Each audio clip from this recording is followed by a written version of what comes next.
Yes, good morning again guys. Nandito tayo ulit ngayon sa fish pond natin.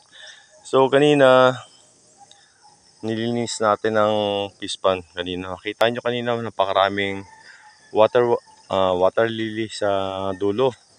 So ngayon nabawasan na, luminis. Dito na lang nagtira sa gitna para in case na uminit ng gusto, doon sila maglilimlim, magtatago ang mga ating mga tilapia.